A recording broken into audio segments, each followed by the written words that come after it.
Après la revue d'effectifs du prologue, les 159 coureurs de cette 73e édition se retrouvaient en peloton au départ de Saint-Rémy-les-Chevreuses. Un homme n'a pas signé la feuille de présence, le français Geoffrey Soupe, poisson pilote de Nacer Boigny, fiévreux depuis plusieurs jours. Dans les starting blocks, en revanche, son leader à la Cofidis et tous les sprinteurs promis à la victoire lors de cette première étape, dont le seul relief, une côte de 3e catégorie, sera avalée dès les premiers hectomètres. Dans ce contexte, il fallait être vraiment courageux pour faire la course devant. Anthony Delaplace ne tarde pas à honorer l'invitation reçue par son équipe Bretagne-Séché. L'ancien champion de France Junior s'échappe après 35 km de course. Il est rapidement rejoint par un combatif régulier du Tour, Thomas Vauclair. Pour sa 12e participation à Paris-Nice, le trublion de l'équipe Europcar va se muer en capitaine de route de ce tandem aux chances de réussite très faibles. Pourtant, face à un peloton docile, les deux fuyards se retrouvent vite en possession d'un pécule de 5 minutes sans forcer. De bon augure avant le début du poker menteur. Mais le peloton n'a pas envie de jouer trop d'enjeux en ce début de course. Le ravitaillement de Péronville sonne la fin de la récréation. En ordre de marche, les équipes Etix du maillot jaune Katowski et la Lotto de Greppel font tomber l'écart à hauteur d'1 minute par tranche de 15 km. Les sprinteurs retrouvent le sourire, sauf Arnaud Desmar, victime d'une crevaison à 30 km du but.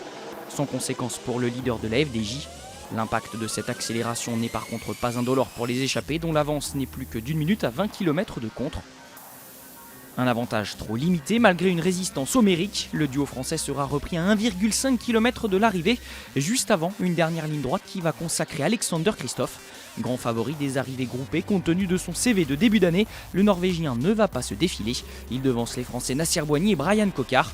Des accessites annonciateurs peut-être de lendemain qui chantent.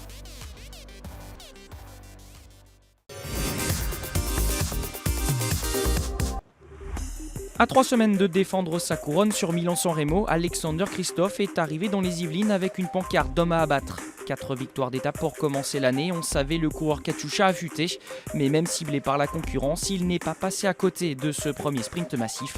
À 27 ans, le Norvégien pourrait bien être le tube du printemps.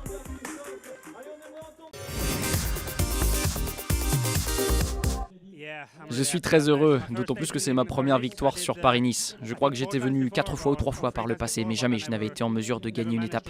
C'est un cap de franchi pour moi, car la plupart des meilleurs sprinteurs sont là, et à cette période de l'année, je n'y serais pas arrivé par le passé. Il était venu sur Paris-Nice pour préparer la saison des classiques, mais une chute a mis en péril tous ses plans. En heurtant la roue d'un coureur en queue de peloton à 17 km de l'arrivée, Tom Bonnen a chuté épaule la première. Rapidement diagnostiquée, une fracture de la clavicule gauche a contraint le Belge à abandonner. L'ancien champion du monde devrait aussi dire adieu aux courses d'un jour du printemps. Grosse tuile pour l'équipe Etix Quick Step.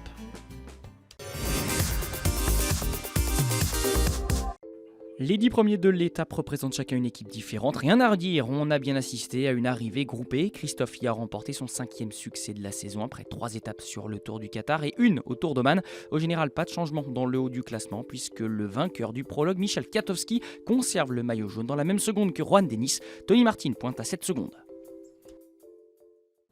Mardi, la 2e étape sera 100% berrichonne sur les 172 km qui sépareront le zoo de Beauval de Saint-Amand-Moron, à peine une côte de 3e catégorie pour entraver la marche forcée du peloton vers un nouveau sprint massif. Et au fil des kilomètres, des verts pâturages pour égayer leur avancée.